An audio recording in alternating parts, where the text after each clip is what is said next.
Bienvenue dans la première conférence Clone Evolution. On va aujourd'hui faire un petit tour de Ethereum, un petit peu pour vous montrer le service complet que vous aurez accès. Donc aujourd'hui on va faire que Ethereum.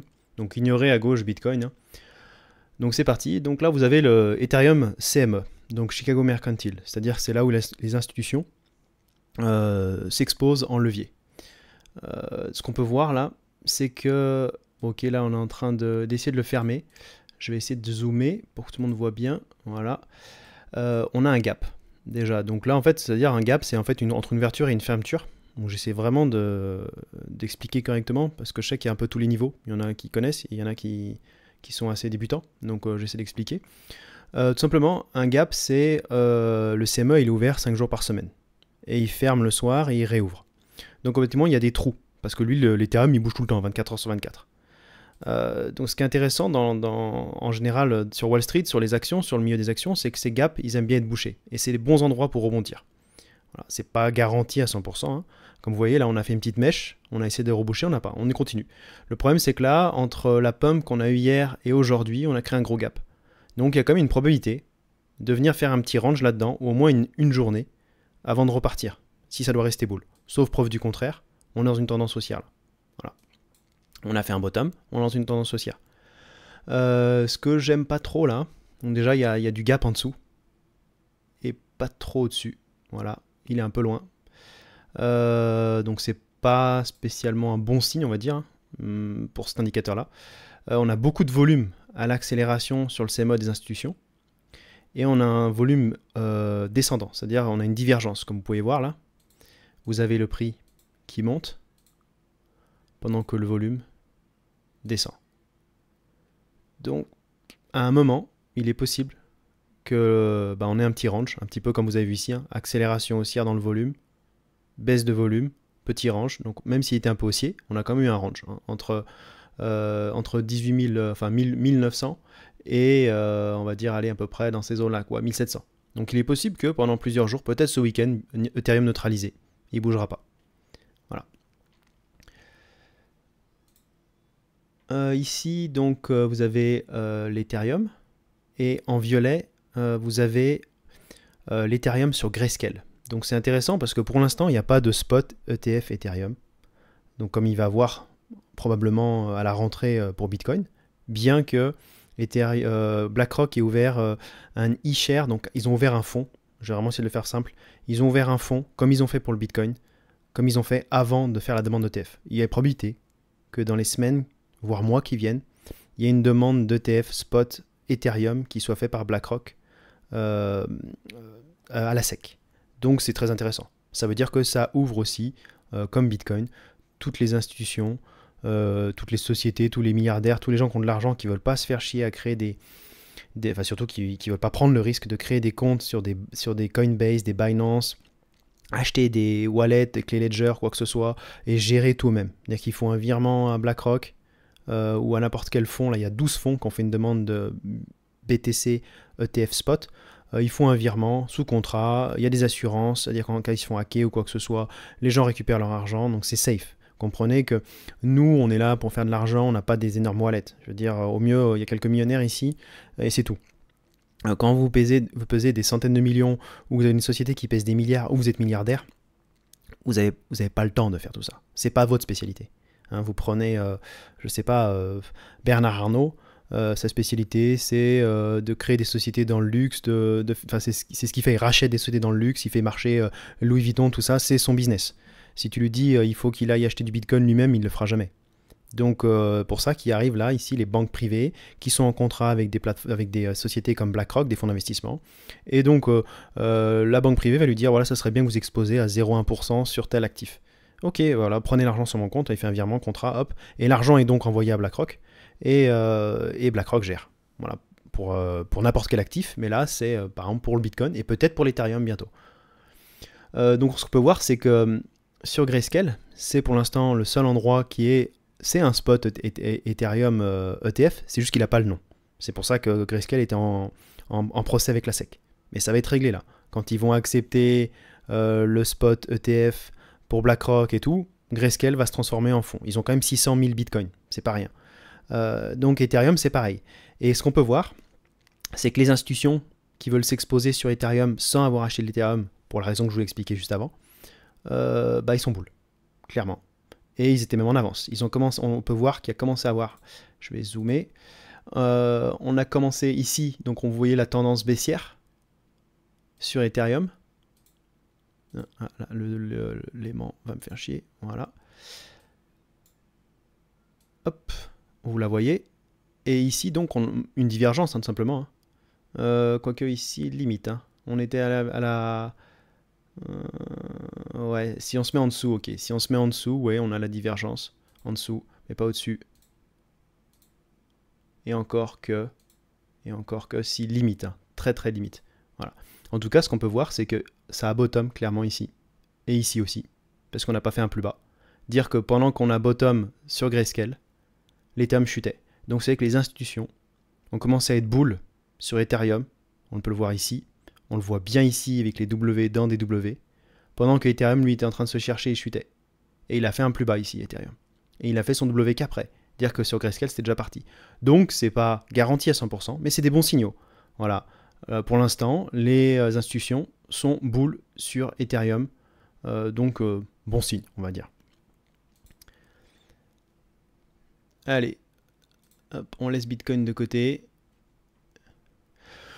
Du coup, là, on a un petit site, le Flippening. Donc, il y a une théorie qui dit qu'un jour, Ethereum passera devant Bitcoin. Donc, on regardera ça tous les débuts de mois, à la conférence de 2 heures, pendant l'année à venir. Est-ce qu'il y a des choses qui évoluent? Donc, pour l'instant, on peut voir que seulement 33% dans le market cap. Donc, clairement, Bitcoin est à 70% du market cap par rapport à Ethereum. Les adresses, 43%, on s'approche, hein, quasiment autant d'adresses sur Ethereum que sur Bitcoin. Nombre de transactions, bon ça fait très longtemps que tout le monde est au courant, qu'il y a plus de transactions sur Ethereum, il est plus rapide aussi. Le volume, 58%, on se rapproche. Hein. Trading volume, 72%, c'est pareil, on se rapproche. Donc il faut que ce soit 100%. 100%, il est devant, hein, bien sûr. Voilà, donc du coup, là, j'ai 43%, il y a vraiment de la marge, quoi. Donc transaction fee, oui bien sûr les frais sur Ethereum sont plus élevés, ça c'est bien dommage.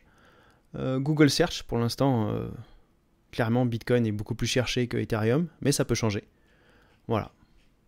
Ça c'est plus pour information personnelle. Dans les conférences, je vais pas le faire ici, mais dans les conférences, hop, on aura tous les indicateurs qu'on va voir. Et automatiquement, je mettrai bull, bear, bull, bear, bull, bear, donc en daily, en weekly, en monthly, donc journalier, hebdomadaire, mensuel. Et ça nous fera des moyennes, de savoir est-ce qu'en daily, bon, je pense que vous allez comprendre, hein, vous allez daily, parce que je parle en anglais, tout ça, c'est tout en anglais. C'est déjà parce que le trading, c'est tout en anglais. Les formations que j'ai faites, elles sont toutes en anglais. Donc c'est des réflexes pour moi. Après, bon, voilà, daily, weekly, monthly, je pense que ça peut rentrer facilement pour tout le monde. Même pour ceux qui ne sont pas bilingues. Et du coup, ça nous fera des résumés complets après chaque conférence, de savoir, et ça vous aurez accès, tout le monde aura accès pour le voir en lecture, et on pourra voir avec tous les indicateurs qu'on verra, est-ce que le marché en daily, weekly, monthly, il est plus bull, statistiquement, ou plus bear. Voilà. Mais on va pas le faire là, parce que là, on fait juste Ethereum, et c'est juste une présentation. Donc c'est parti, en weekly. On va déjà cacher les indicateurs, et on va regarder que la courbe pour l'instant, et après on attaque les indicateurs. Alors qu'est-ce qu'on voit? Potentiel bottom ici. On saura que c'est un bottom quand on fera un nouveau ATH. Sauf preuve du contraire, on n'est pas dans un bull run, on est dans une tendance haussière. Et encore que Ethereum est dans un range pour l'instant. Bitcoin, il est déjà là, lui. Ethereum est dans un range. Et du coup, c'est bien parce que si Bitcoin est déjà là et qu'il range et qu'il reste là où il est et qu'il ne chute pas, bah Ethereum va être tracté. Et là, vous voyez, on est sur une grosse résistance quand même. On a passé celle-là, mais on est sur une grosse résistance weekly ici. Voilà. Donc jusqu'à présent, on était dans un range sur Ethereum. Et là, on essaye. Là, c'est pas mal hein, ce qui s'est passé. Je pense que les insiders savaient à l'avance pour le eShare, donc le fonds qui a été créé par BlackRock. Et je pense que dans les semaines qui viennent, on va avoir la news qu'il y a une demande de TF Spot Ethereum qui a été posée. Et automatiquement, on est dans un phénomène qui s'appelle buy de rumeur, sell de news. Donc acheter la rumeur, vendre la news. Donc c'est pas mal ce qui se passe. Là on a quand même 4 semaines haussières. Et est-ce qu'on a une accélération haussière? Donc corde chandelle à corde chandelle.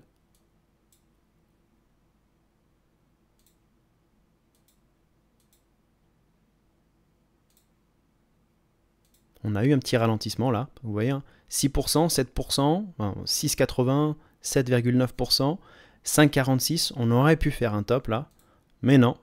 Là, on repart sur une accélération haussière. Bon, la semaine n'est pas finie, il reste encore 2 jours et 4 heures.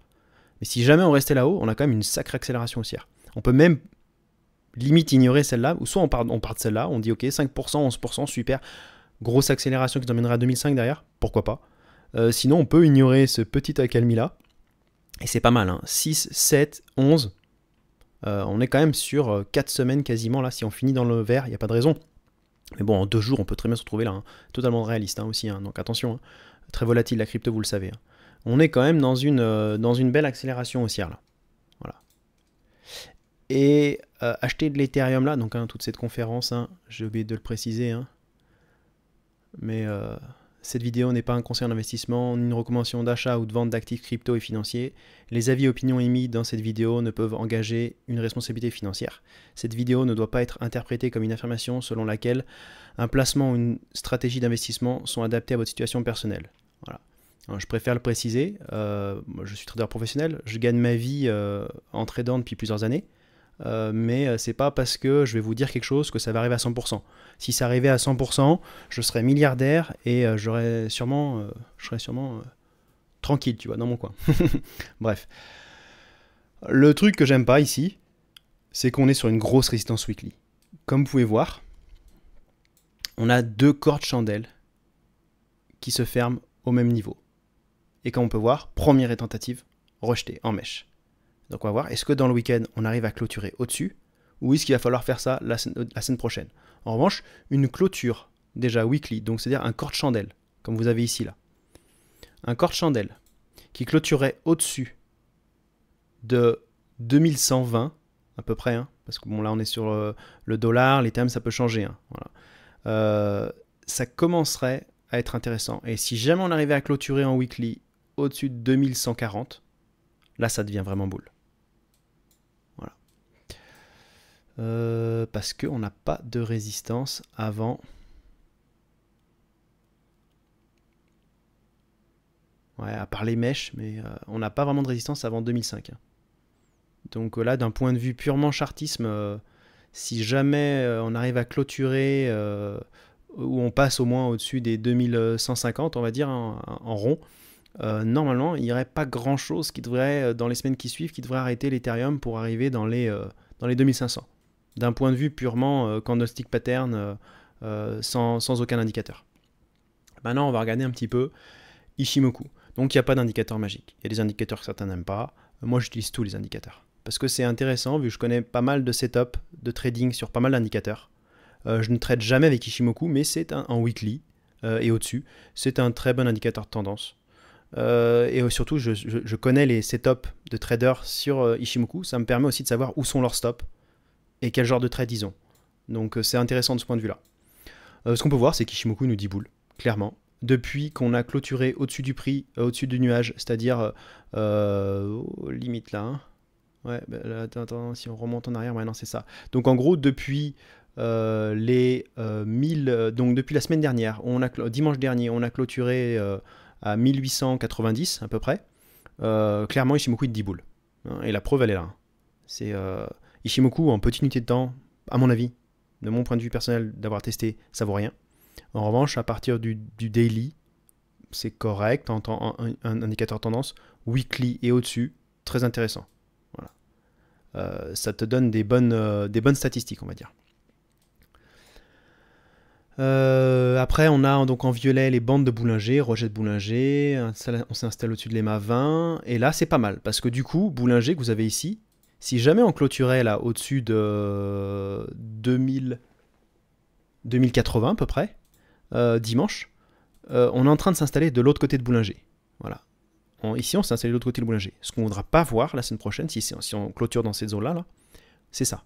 C'est une réintégration. Réintégration dans la bande de Bollinger, 80% de chance d'aller à l'EMA 20. L'EMA 20, c'est les petits pointillés que vous avez au milieu là, pour moi, en blanc. Voilà. Et vous pouvez voir que c'est assez pertinent. Rejet Bollinger, reclôture intérieure. direction MA20. Plus vous êtes en grosse unité de temps, plus les statistiques sont réelles. Voilà. Compression de Bollinger, accélération. Ok, maintenant ce qu'on veut voir, c'est ce qui est super bull comme ce qui est super bear, hein, ce que vous avez eu ici. C'est slider sur Bollinger, que ce soit à l'extérieur ou à l'intérieur. Glisser sur la bande de Bollinger, dans ce sens-là, super bear. Si jamais on arrivait en weekly à glisser le long de la bande de Bollinger, c'est super bull. Voilà. Vous pouvez voir, par exemple, dans un bull run. Voilà. On s'installe au-dessus et on glisse le long. Voilà. Ok. Qu'est-ce qu'on a d'autre là? Non, le reste c'est que du Bollinger. On va regarder un petit peu. Ah non, c'est pas ça que je voulais faire. Hop. On va regarder un petit peu le volume. Du coup. Ok, comme sur le... Bon après, là, comme je dis, hein, la weekly n'est pas terminée. Donc quand on fera les conférences en début de mois, on fera juste à début du mois, donc dans les premiers jours. Comme ça, on aura la clôture du mois dernier en monthly et la clôture weekly. Je m'arrangerai pour faire ça peut-être un lundi soir ou un mardi soir ou un mercredi soir plus tard pour pouvoir avoir les clôtures. C'est plus pertinent d'analyser une clôture. Là, ce qu'on peut voir, c'est donc une accélération haussière, bien sûr. Et dans le volume, à moins qu'on pousse plus haut ce week-end, on a un ralentissement dans le volume. Après, on a un OBV avec un croisement EMA. Donc c'est assez bull pour ce point de vue-là. On a pu le voir, hein, ce qui se passe ici. Mais voilà, là, c'est à noter qu'on commence à avoir une divergence. Donc on a un volume plus bas, dire que là, on monte. Donc là, on descend. Et là, on monte. Voilà. Mais quand je dis, encore 2 jours, ça peut changer. Le MACD. Non, on n'a pas de divergence. Et week-off non plus. Ok. Allez, on passe à l'unité de temps supérieure. Alors, là c'est pareil. Déjà dans le volume, vous voyez les barres vertes qui sont de plus en plus petites, plus en plus petites, plus en plus petites. Dire que le prix, ben, tout doucement, il essaye de faire des plus hauts sommets. Et là, il en a fait un, à peine plus haut ici. Et là, est-ce qu'on va en faire plus? Après, on voit une petite accélération sur les 2 premiers mois. Là, maintenant, on veut que ce mois-ci, de novembre, finisse plus haut. Hein, si je grossis un petit peu. Voilà.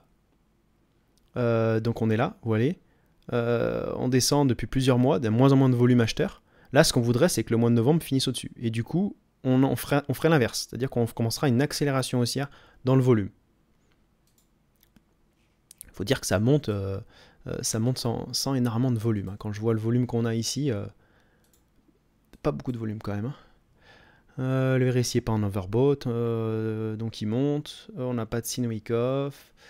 Après purement chartisme, qu'est-ce qu'on a là? Ok, on a un W monthly dans un W monthly qui n'est pas encore confirmé. Pour qu'il soit confirmé, on souhaiterait une clôture weekly au-dessus de 2140. Une clôture weekly au-dessus de 2140, tu as un W monthly dans un W monthly. C'est quand même assez bull sur ce point de vue-là. On va voir après jusqu'où on pourrait aller. Voilà. Du coup, bah oui, Shimoku, voilà, on est en dessous automatiquement. Hein, il va falloir qu'on range un paquet de moments, un paquet de temps encore pour pouvoir passer au-dessus. Moins pertinent, du coup là, l'actif est pas, comme vous voyez, ça a commencé ici, l'actif est pas assez vieux en fait pour avoir de la pertinence vraiment. Peut-être que d'ici 2 ans, on aura plus de pertinence là-dessus.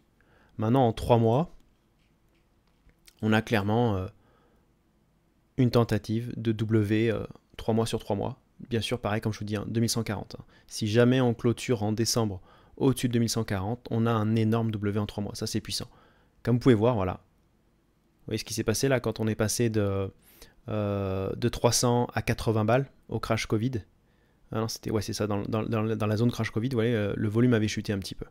Donc voilà, vous savez que là, on monte. Ça ne veut pas dire que le volume chute, qu'on ne montera pas plus. Hein. Vous voyez, vous avez le volume qui chute sur 3 mois là. 3 mois, 3 mois, 3 mois, 3 mois. Donc sur 9 mois, on est quand même continué à monter. Hein. Mais avec des gros rejets. Et c'est très intéressant dans les bull runs de regarder en grosse unité de temps, donc en 3 mois, en 1 mois, en 2 semaines, en 1 semaine. Et ça, on le fera clairement, parce que ça te permet de voir une fatigue. Et de te dire, attention, il y a peut-être un top qui va arriver là. Voilà. On n'a pas encore assez d'historique, comme je vous dis, d'ici 2025-2026. Donc en théorie, en plein bull run, on aura beaucoup d'historique sur ces indicateurs et ça sera beaucoup plus pertinent. Allez, suivant. Vous allez me faire chier avec ça non-stop. Un petit peu de daily. Très rapide. Voilà, vous voyez, là, on s'installe au-dessus de Bond Boulanger. C'est pas mal. C'est pas mal. Et on veut rester au-dessus. Et on a clôturé au-dessus de Ishimoku. En théorie, c'est bull. Et on a une accélération dans le volume. En daily, c'est vachement plus joli, tu vois. Là, on monte, et en grosse accélération. Là, on monte, et grosse accélération. Super. En revanche, voilà, là, c'est bien, on a une divergence bullish, là, en plus, là. Parce que on monte ici. Vous pouvez voir. Hop, hein. Voilà. Et en revanche, dans le MACD, on chute. Donc là, clairement, ça nous dit que c'est pas fini. Qu'on peut aller plus haut. En daily, hein, donc à la journée. Hop, hop, hop. Et pareil dans le week-off, comme vous pouvez voir. Hein. Ici, c'est plus haut que là. Donc c'est pas mal. On va passer le 12 heures. Ça, je le réserverai pendant les conférences. Pour essayer de regarder un plus petite unité de temps, parce qu'on aura rempli tous les indicateurs que je vous ai montrés tout à l'heure et tout. Là, ça sera pas pertinent. Allez, un petit peu de volume profile. Alors, on va faire charger. Voilà. Qu'est-ce que ça nous dit? On a un trou de liquidité, un gap de liquidité que ça s'appelle. On est censé voir l'Ethereum, donc il lutte dessus, ce qui est logique. Et dedans, une accélération, peut-être un range en haut pour aller plus haut après. Il n'est pas énorme. Il n'est pas parfait, c'est pas vraiment un gros gap. Mais je l'ai quand même noté parce que il est pertinent pour l'instant. Il sert de résistance et on va voir comment on va réagir si on arrive à s'installer dedans. Est-ce qu'on va accélérer ou pas? Avant, la crypto, dans les gaps, elle accélère. Donc le Bitcoin et l'Ethereum, avant dans les gaps, ils accélèrent. Mais là, vu que de plus en plus le volume CME donc sur Bitcoin il est passé, ça y est, donc les institutions de Wall Street et des marchés internationaux sont en train de prendre la main sur le market making de Bitcoin et bientôt d'Ethereum, on va le voir après. Du coup, ça risque de changer. Parce que dans les indices américains, SP500, Nasdaq, un trou, on accélère, et on passe à travers et on va faire du range là où il y a du volume. Donc là, vous voyez des pics de volume ici. Voilà, ce qui s'appelle des volumes nodes, qui sont aussi des résistances. Donc pour la crypto, honnêtement, si on arrive à passer cette zone-là pour Ethereum, pardon, pas pour la crypto, pour Ethereum, si on arrive à passer cette zone-là, d'après le volume profile, on n'a aucune résistance avant 2400.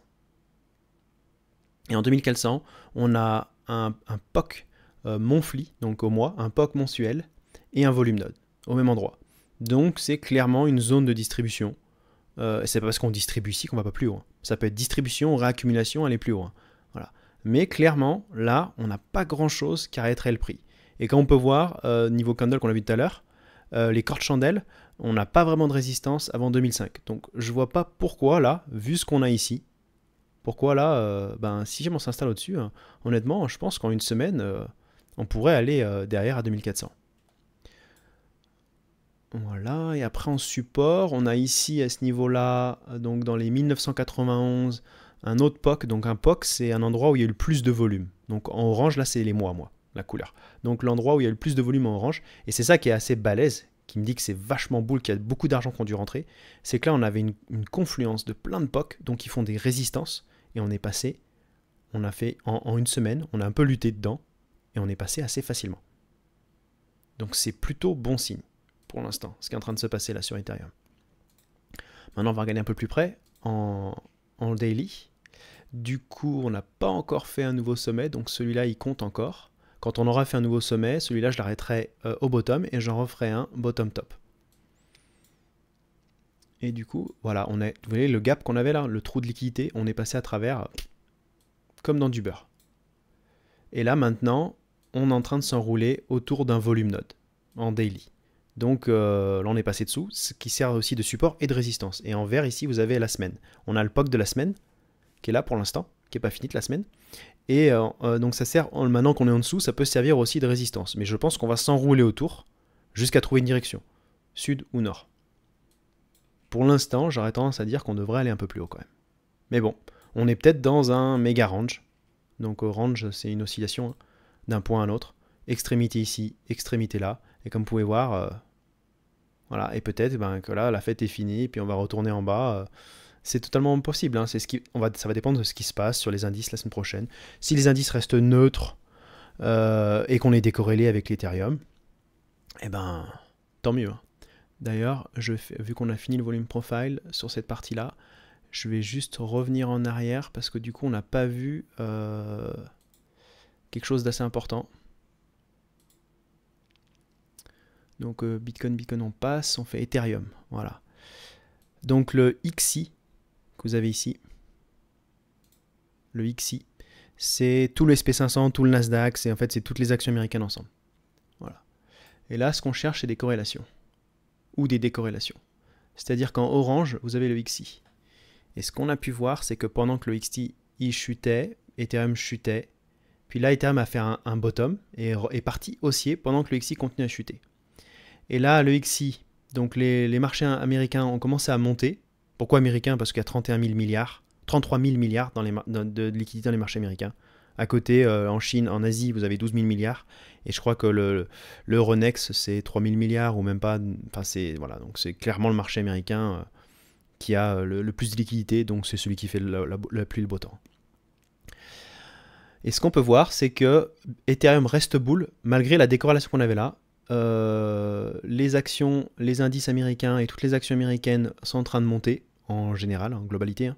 C'est une moyenne, pendant que Ethereum monte aussi. Ok, bah tant mieux. Donc ce qu'on voudrait voir, c'est un XI qui continue à monter la semaine prochaine, qui range au pire, mais qui monte pour que Ethereum, ça lui facilite la voie vers le haut. Et là, je vous dis n'importe quoi, c'est Bitcoin. Excusez-moi, je me suis mis sur Bitcoin. Bitcoin, c'est pas grave, vous avez l'analyse pour Bitcoin, vous remplacez tout ce que j'ai dit Ethereum et c'est Bitcoin. Voilà, désolé. Du coup, ouais, c'est ça, Ethereum c'est en bleu, il faut que j'ai le réflexe. Donc là, ouais, Bitcoin, voilà, l'exemple que je vous donnais tout à l'heure, voilà, Bitcoin en avance. Bitcoin a fait son bottom avant et est parti avant et est plus haut. Voilà, vous voyez, Bitcoin, ses résistances, elles étaient là, 30 000, il est plus haut. Donc c'est super, c'est-à-dire que c'est Bitcoin qui traque Ethereum. C'est-à-dire que si Bitcoin se met à range, avec les rumeurs qu'on a de l'ETF spot Ethereum, normalement Ethereum devrait pousser vers le haut. Donc ça c'est super, ça c'est bull. Voilà. Donc là on l'a en daily. Voilà, en daily on voit qu'ils sont bien corrélés. Et là du coup, voilà, là j'ai mon Ethereum, voilà, j'ai une petite erreur de couleur, c'est pour ça. Hop, je vais le changer tout de suite pour éviter que ça arrive dans le futur. Du coup, j'avais mis cette couleur, non, cette couleur, non. Alors, cette couleur, voilà, attendez, je vais la chercher. Petite pause. Voilà, c'est celle-là. C'est pour ça que j'ai fait l'erreur aussi. Hop là. C'est pas grave, vous avez une analyse de Bitcoin face à la bourse comme ça. Donc là, on a une chute, on était corrélé. On a bottom avant. Et pendant que ça monte, ça monte. Donc c'est exactement ce qui se passait sur Bitcoin, entre guillemets. Ok. Donc là, on était vachement décorrélé. Hein. Du coup, je ne l'ai pas trop fait sur Bitcoin, Ethereum. Mais vous voyez bien sur Bitcoin, là. Je l'avais posté sur Twitter, pour ceux qui suivent. On était vachement décorrélé. C'est-à-dire que quand le XI montait, nous, on chutait sur Bitcoin. Quand le XI chutait, on montait, et ainsi de suite. C'était complètement décorrélé depuis avril 2023. Et là, pendant que le XI chutait, donc les marchés américains chutaient, on avait le Bitcoin qui montait. Et là maintenant on a du coup ça a changé parce qu'on était en train de chuter. Et là on a le XI qui monte et Bitcoin qui monte. Donc c'est super, hein, c'est ce qu'on veut voir. Hein. C'est-à-dire que si ça monte, c'est super. Hein. Nous ce qu'on veut voir c'est que ça monte, hein, tout simplement, hein, que ça soit boule. Et là ce qui se passe c'est que ça reste boule, malgré tout. C'est-à-dire que là, vu toute la corrélation qu'on avait depuis plusieurs mois, depuis plus de 8 mois, ce qu'on aurait pu avoir, c'était un XI qui monte pendant qu'un Bitcoin qui corrige. Et c'est pas le cas. Donc c'est super. Et du coup, l'Ethereum, c'est exactement pareil. Voilà, c'était la petite parenthèse que j'avais oubliée. Et du coup, on va passer à ça. Donc, c'est intéressant de regarder Ethereum contre Bitcoin. Et qu'est-ce qu'on peut voir là? On était clairement dans un canal baissier. Ça veut dire que Bitcoin est beaucoup plus fort qu'Ethereum depuis août 2022. Voilà, excusez-moi. Mauvaise manip. Voilà. Et du coup, on avait notre bottom ici. Et on a bien tenu. On a fait un retracement sur le 0,5. On a tenu le 0,5. Magnifique. Et là, ce qu'on peut voir, c'est que Ethereum essaye de reprendre. Donc, il est rentré dans le canal. Déviation du canal, rentré dans le canal. Et Ethereum est en train de reprendre de la force contre Bitcoin. Donc, la possibilité que Bitcoin soit continue à monter, soit fasse son range, et qu'Ethereum lui pump, c'est un peu ce qu'on a vu hier. C'est-à-dire que Bitcoin, il a fait sa pump, Ethereum a fait sa pump, et Bitcoin, il a arrêté, et Ethereum a continué de pump. Donc, c'est pas mal. Ça veut dire que Ethereum est en train de reprendre de la force sur Bitcoin.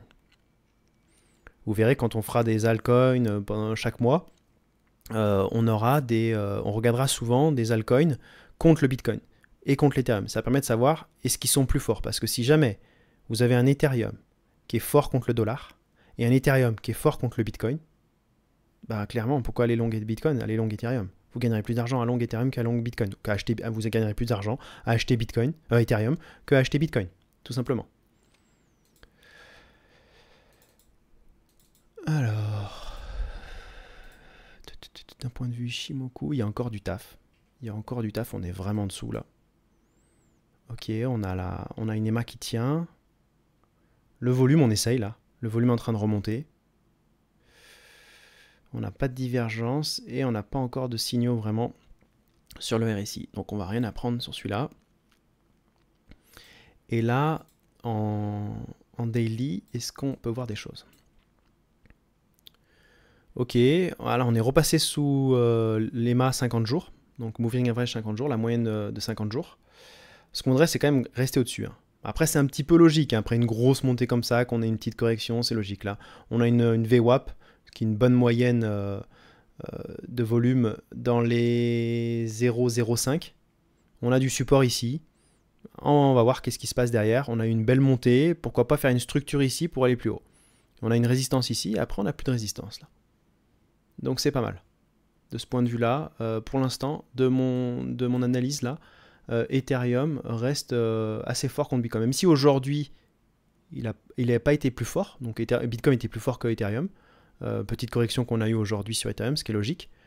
C'est pas mal ce qu'on voit là. Là, on essaie de bottom, clairement. En weekly, on n'a pas encore assez pour dire ça. Mais en daily, on voit bien qu'on essaie de poser un bottom contre Bitcoin. Du coup, on va passer, si on va le faire un petit peu rapide, on va laisser charger, s'il veut bien charger. Allez.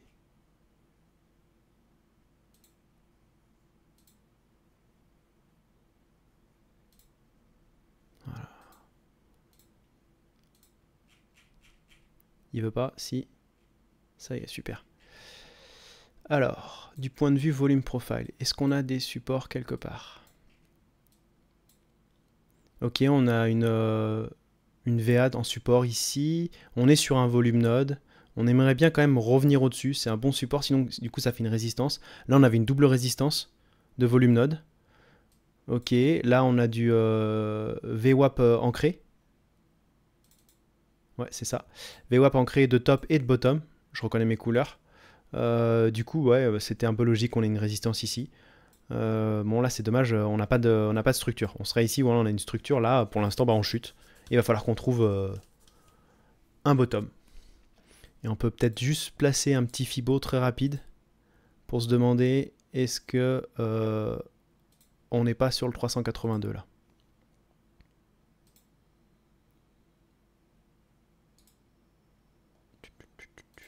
Voilà. 236, 382, ouais, ça serait pas mal là. Trouver un bottom dans cette zone-là, on a du support volume profile et on a un 382. C'est pas déconnant. À suivre les jours qui viennent. Voilà, c'était le petit retour en arrière. Du coup, ça on a fait, ça on a fait. Allez, volume profile à l'année. Donc en mes couleurs, violet, c'est à l'année.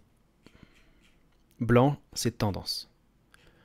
Donc là-haut, vous avez Ethereum contre le dollar. Pourquoi j'utilise des courbes contre le dollar? Vous allez le comprendre très vite pourquoi pour Bitcoin je fais que ça quasiment. Parce que avec les spots ETF qui arrivent pour Bitcoin, c'est flagrant que c'est le dollar le market maker. Parce que BlackRock et leurs potes, tous les fonds d'investissement, ils vont pas prendre de l'USDT pour acheter du Bitcoin et pour trader du Bitcoin. Ils vont le faire en dollars.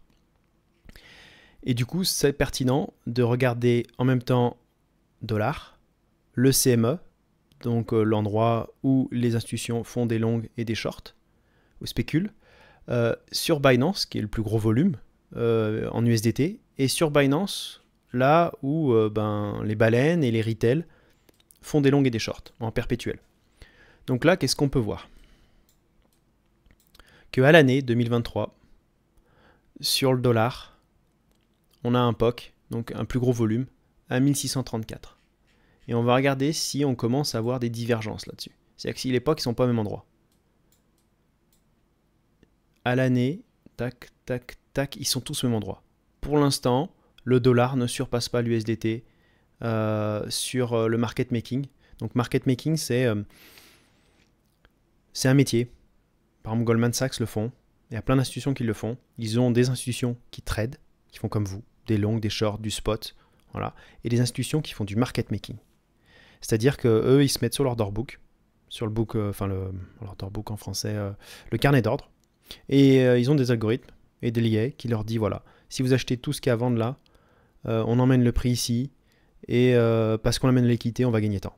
Et on va gagner tant, et on va gagner tant. Et en fait, ils holdent rien. Ils achètent, ils revendent constamment. Donc en fait, ils apportent de la liquidité sur le marché. Et pour ça, ils sont récompensés avec des petits pourcentages. C'est pour ça que des fois, vous avez des gros moves. Et ça marche sur tous les marchés. Et là, avec potentiellement un ETF spot Ethereum qui arriverait donc sur la bourse, vous allez ouvrir la porte au meilleur market making au monde, donc Goldman Sachs. Donc c'est sûr que FTX, Binance, ils avaient des très bons market makers. Mais là, on passe au niveau au-dessus. Là, c'est plus du requin, là, c'est du mégalodon, c'est du Poséidon, c'est argent illimité. Et c'est des gens où leurs ancêtres ont créé le capitalisme, ont créé le Wall Street. Donc là, vous avez affaire aux meilleurs bots au monde. Vous prenez BlackRock, il y a le bot Aladdin. Donc ils ont une intelligence artificielle Aladdin qui a été créé en 1994. On en reparlera dans une conférence à partir de décembre, quand on commencera le Clone Evolution. C'est d'un autre niveau. Là, CZ de Binance et FTX à côté, c'est des Mickey. Ok, et du coup de tendance, ce qu'on peut voir, c'est que sur le CME, le POC il est plus bas. Vous voyez là, si je bouge et vous regardez tous les écrans en même temps, surtout à droite, c'est Binance à droite. Voilà, un Binance, sur les leviers, la moyenne elle est ici. Sur le spot en Tether, elle est ici. Et là, on l'a plus bas. Ça commence à être un signe que c'est le CME qui a mis le bottom ici. C'est pas encore confirmé. Il va nous falloir encore des mois et des mois et des mois de volume profile pour avoir la confirmation. Mais il y a une grosse proba que qu'on appelle ça, que ça soit le CME, donc que ce soit les institutions qui ont mis le bottom ici sur Ethereum. Clairement, techniquement, on devait aller plus bas. Il n'y a pas de support vraiment ici. Voilà, donc intéressant. Du point de vue CME, ok, on est sur un volume node, et là, qu'est-ce qu'on a? Pareil, on est sur du volume node, c'est un peu logique que ça soit tout pareil, mais ça va se différencier. En fait, plus les mois vont passer, surtout l'an prochain et l'année d'après, où là, déjà, on a le CME sur Bitcoin qui a plus maintenant de volume que sur Binance, c'est du jamais vu. Donc c'est que les institutions, ça y est, ils sont plus lourds que les échanges, et que tous les retail et les baleines ensemble. Donc ça commence à devenir sérieux. Voilà, on est sur des volumes nodes de partout, donc là ça coïncide, donc des résistances de partout, et là on a le gap qu'on a vu tout à l'heure. Ok. Allez, un petit peu de VWAP ancré. Donc là, bon, j'ai mes couleurs, moi ça me parle, bien sûr, à force de me regarder, ça vous parlera aussi. Tout ça, c'est les volumes de top, des VWAP de top, ça c'est des VWAP de bottom, et là il y a les deux. Là on est en daily, et là on est en weekly. Donc, qu'est-ce qu'elle nous disent, elle? Eh bien, feu vert, on est passé au-dessus, on veut clôturer au-dessus des 2000. Si on clôture au-dessus des 2000, pas de résistance avant 2180 à 2254. En daily, on est vraiment sur une confluence maximum, quoi. C'est-à-dire que depuis les tops, si vous regardez les tops qu'on a fait avant, voilà, hop, hop, celui-là, dans la tendance, si on s'installe au-dessus, plus on s'installe haut, plus c'est boule, du point de vue VWAP. Donc super. Voilà, là on est sur une résistance et vous voyez, qu'est-ce qu'on a fait, la mèche? Je vais grossir un petit peu, il faut que j'y pense. On est venu rebondir dessus. Donc là on est dans ce canal pour l'instant. La question c'est est-ce qu'on va réussir à passer dans ce canal? Et puis qu'après derrière on peut passer au-dessus de ce canal. Et plus on passe les canals vers le haut de VWAP, plus c'est boule. Comme vous pouvez voir là on a tout transpercé. Bam, bam, bam, bam. On était quasiment sur le centre. Ici on était dans le centre. Vous voyez comme on a résisté dans le centre.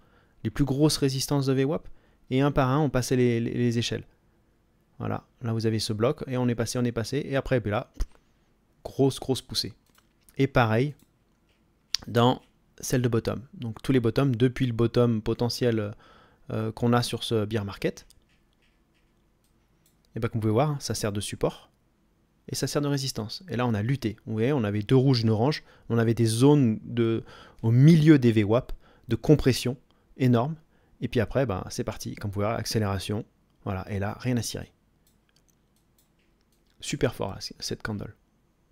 Cette bougie extrêmement forte. Et là, pareil, on essaie de s'installer au-dessus. Je pense qu'on va réussir à s'installer au-dessus et qu'on va commencer à ranger entre ceux-là. Et là, vous voyez, on arrive sur du violet. Et après, il n'y a plus rien au-dessus.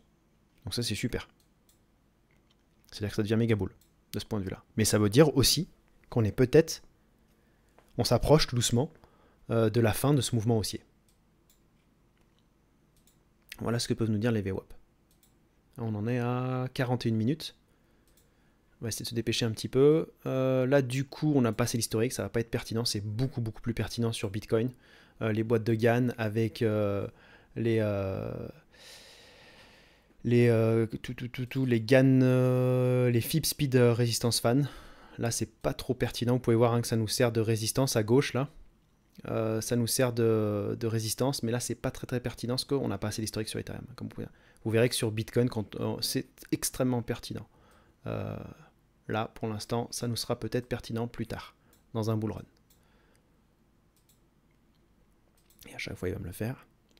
Allez, un petit peu d'opium, comme on pourrait dire.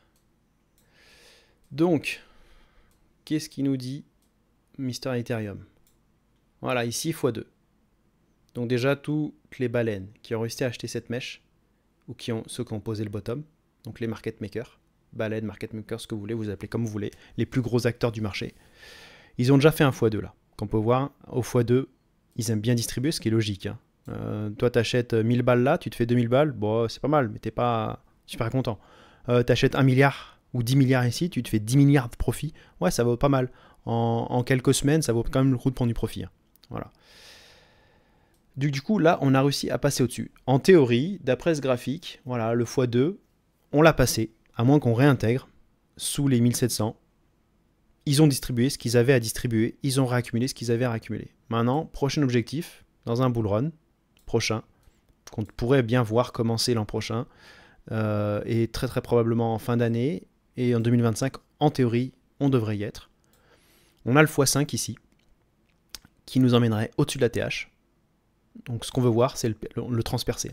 Et là, du coup, d'après ces indicateurs que j'ai, on a quand même une zone potentielle de top pour Ethereum qui commencerait entre 8300 et dans un maximum à 44 000. Bon les gars, si on va à 44 000, je pense qu'il y a un paquet ici qui prennent leur retraite, dont moi. Mais écoutez, tant mieux. Voilà, donc c'est clairement ceux qui seront dans ce service pendant le bull run. Vous me verrez au-dessus de 8000. Et en plus, on a le x10. Là. Comme vous voyez, 11 ici, c'est x10. À 9600, on a un x10. Ça veut dire que les baleines qui ont accumulé ici, en bas, à 9600, ils ont le x10. Et en plus, c'est assez pertinent parce qu'on a les 10 000 psychologiques. Et il y a plein de gens qui se diront, ok, bon, Ethereum, il est à plus de 8000. Je ne vendrai pas avant 10 000. À 10 000, je vends, tu vois. Ceux qui auront les couilles de vendre, bien sûr. Parce que dans un bull run, le plus dur, c'est de vendre. Acheter, c'est facile. Ça fait que monter, t'achètes et t'es en profit dès le lendemain. En revanche, vendre dans un marché haussier, dans un méga bull run, très dur. Et c'est quand même assez pertinent qu'à 9600, on ait le x10. Ça veut dire que les baleines qui ont accumulé là en bas, et là, ils sont à x10. Donc vous imaginez, les mecs qui ont mis des dizaines de milliards ici, là, ils sont à des centaines de milliards. Là. Il y a un moment où ça fait tilter, tu vois, ils vont prendre profit. Et on a nos extensions de Fibonacci qui nous disent 2,618, 3,618, on est dans une zone potentielle. Si jamais Ethereum arrivait à passer au-dessus de 19 000, ça serait magnifique. Mais sincèrement, déjà un top entre 8 et 15 000, c'est réaliste. Par rapport à l'historique qu'on a, qui n'est pas très élevé sur Ethereum et dans la crypto en général, 10-15 ans, c'est que dalle pour faire du quantitatif, comme je vous montre là. Il faut faire ça normalement sur 50 ans. Ça serait déjà énorme. Je pense honnêtement que les 8000, on devrait les avoir facilement. Ce qui se passera derrière, c'est une autre histoire. Voilà. Mais on aura le temps de le voir. Parce que comme vous pouvez voir, hein, en weekly, ça met du temps à distribuer. Et surtout que là, c'est Ethereum, sans spot ETF, sans rien, sans institution. Enfin, il y avait les institutions, mais pas les institutions qu'on va voir au prochain bull run. Là, on parle de BlackRock, 11 000 milliards, de JP Morgan, c'est 3 000 milliards, de Goldman Sachs, c'est plus de 3 000 milliards, de Vanguard, qui est plus de 7 000 milliards.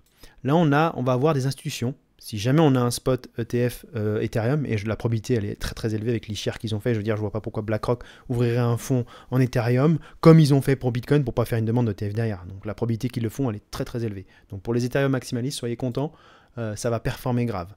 Le truc, c'est qui est énorme, c'est qu'il va y avoir tellement d'argent qui va rentrer, qu'il va falloir des semaines et des semaines et des semaines pour distribuer cet argent. Et on va voir des patterns qu'on appelle de week-off. C'est-à-dire qu'il va leur falloir des semaines pour distribuer. Donc nous, en tout cas moi, et ceux qui me suivront, on va voir des patterns se former et je peux vous assurer que moi, je vais vendre. Je vais pas tout vendre, au coût de 20%, 50%, et j'aurai une structure, je me dis voilà, si on passe en dessous, je vends. Et c'est pas grave. Si jamais on vendait ici, et puis derrière on fait ça, eh ben c'est pas grave, on rachète là. Mais déjà tout ce que tu as vendu là, bah tu le remets là. Et puis ainsi de suite. Et c'est comme ça. Et c'est ça qui a fait qu'au dernier bull run, quand on a fait un nouveau ATH, moi je suis rentré, hein, on a fait un nouveau ATH, j'avais vendu, donc je suis rentré. Et puis on n'est pas parti. Quand on fait un nouveau ATH, vous voyez là, on veut voir ça là. À la rigueur, un test de week-off, donc un retest, et on y va, on part. Et là, qu'est-ce qu'on a fait sur Ethereum, comme sur Bitcoin? On est à peine dépassé, en weekly on se fait rejeter. Puis on revient. Ok, tag de week-off, et pourquoi on repart? On serait reparti là, méga boule. On n'est pas reparti. Et là, il fallait capituler. C'est pas grave si t'es rentré au top et que t'as perdu.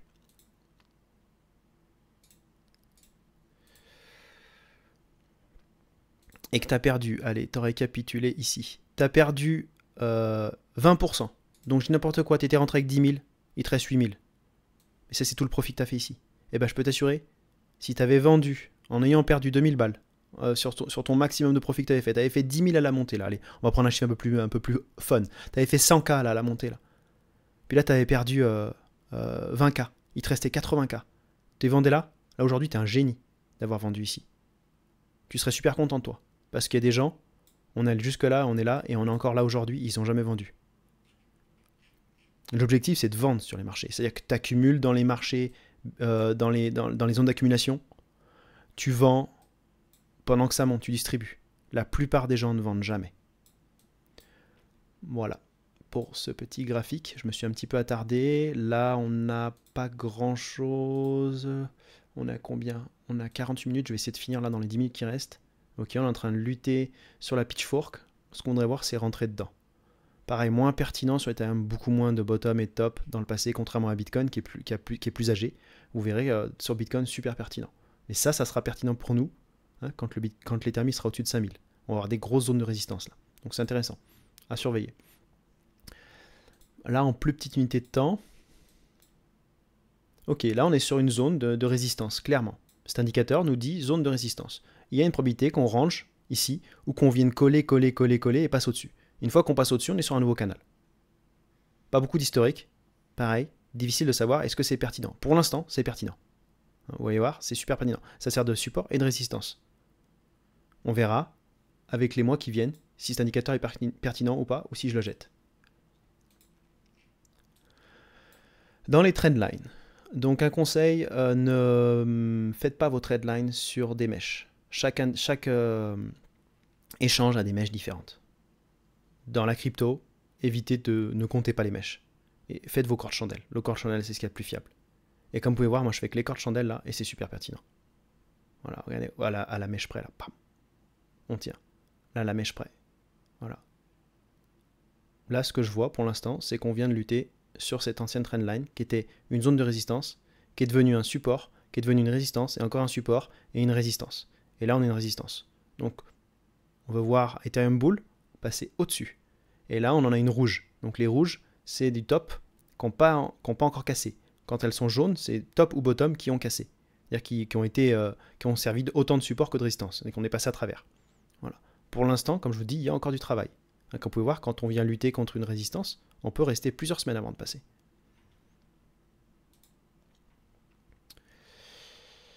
Là, l'accélération, on l'a déjà vu. Et ben, on va finir quasiment avec quelques fibos. Alors, qu'est-ce qu'ils nous disent les fibos? Ok, 0,5, 0,486 qui a fait support. On est en train de faire des W sur le 0,618. On est en train de passer au-dessus, ce qui est pas mal du tout. On a le 382 ici, donc 2400. Ben voilà, corrélation avec ce qu'on a pu voir sur les patterns de candlestick et sur le volume profile. Donc 2400, hein, et clairement, hein, comme je vous dis, on a une bonne zone là. On a une bonne zone d'un futur top. Et en plus, juste au-dessus de 1400-2500, on a le 0,5 et le 0,486 de retracement. Donc c'est pas mal. C'est pas mal du tout. Allez, un petit peu, qu'est-ce qu'on pourrait voir? Voilà, est-ce qu'il nous dit lui? Voilà, 13 000, 11 000. C'est des zones qui se fera surveiller dans un bull run. Hein, comme vous pouvez voir, 3700, 4300, c'était clairement des zones où si tu avais vendu dans ces zones-là, tu étais le champion du monde.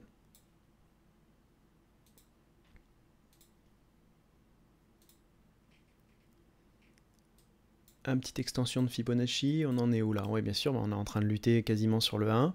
Donc on verra une fois qu'on passe au-dessus, dans la conférence qui va être la première conférence début décembre. Peut-être que je ferai quelque chose fin novembre, vu qu'on a lancé le mint de la collection dimanche pour la communauté. Et le public, ça sera plus tard. On vous annoncera ça pour le public, pour ceux qui ne sont pas dans la waitlist. On verra où c'est qu'on va lutter. On a le 1.13, le 1.272, on a une bonne zone ici, et le 1.618, hein, qui est une zone qui est totalement réaliste d'aller chercher, et encore une fois, on est dans les 2500. Donc une bonne petite corrélation encore avec les autres indicateurs qu'on a. Et là, dans la pure trend Fibonacci, qu'est-ce qu'on a? Là, on cherche des confluences. 2293, le 1.618, 2454, et là, sur ce gros mouvement, 2700. Ok, on n'a pas vraiment... on va se revoir, c'est en fait des jaunes de partout, sur les trois. Et on n'a pas vraiment... je peux en rajouter un, non, il n'est pas valide. On n'en a pas d'autres pour l'instant, il va falloir qu'on fasse un nouveau sommet ici, et un retracement, et on en aura un nouveau à mettre. Voilà, avant, on pourrait dire que clairement, une fois qu'on a passé les 21, enfin donc les 2150 à peu près, 2130, on a clairement 2222 et 2293 qui pourraient être des zones de TP, donc des zones de ralentissement. Dans le cas où on reste bull, bien sûr. Voilà, et là ça fait 53 minutes, super. Et bien, dernière charte. Un petit peu de wick-off et de pattern. Donc wick-off, c'est super, on s'installe au-dessus. On peut très bien finir à faire un tag de wick-off, c'est-à-dire revenir sur les 1932 tant qu'on les tient et qu'on repart. C'est super bull. Mais ça serait un bon moyen de liquider pas mal de longues pour repartir. Voilà. La question c'est, est-ce que ça va se passer? En cas de retour tag de wick-off, on ne veut pas une réintégration, sinon très très mauvais signe. C'est retour 1500. Voire bas du range de wick-off. Donc là, en fait, on était dans une accumulation de wick-off. Avec un joli spring, on n'est même pas retourné en bas. On aurait dû retourner en bas dans une vraie accumulation de wick-off, on n'est même pas. Rien à cirer, on est parti. Donc c'est quand même assez bull sur ce point de vue-là. C'est pas mal. On a surpris pas mal de gens. C'est-à-dire que les traders qui tradent les ranges, ils avaient leur ordre qui attendait là pour long et pour acheter. Du coup, ils se sont fait prendre de court. Du coup, qu'est-ce qu'ils risquent de faire? Si jamais on passe au-dessus, là, ils vont FOMO là. Donc ils vont donner de la liquidité pour aller plus haut. En daily, on en a un autre. Magnifique celui-là. Distribution de wick-off, spring de wick-off, en 2 fois. On réintègre. On avait une réintégration de range précédent. On a accéléré, on allait chercher le haut. Et là, on a une méga accélération. Et là, comme par hasard, on lutte sur le Coico High, ça s'appelle. Vraiment, mais à quelques centimes près, enfin quelques dollars près, c'est impressionnant. Voilà, maintenant ce qu'on veut voir, c'est venir, on va dire, faire une pression sur ce week-off là pour passer au-dessus. Ça peut se faire, là on est en 3 jours, une bougie 3 jours. Bon, ça peut se faire en quelques jours, ça peut se faire en quelques semaines, ça va dépendre de quel point il boule. Mais vu les news qu'on a qui tombent sur Ethereum tout doucement là, je veux dire que si jamais on a dans les semaines qui viennent une demande officielle à la SEC, donc au régulateur des marchés américains, de spot Ethereum ETF, on va passer à travers comme dans du beurre.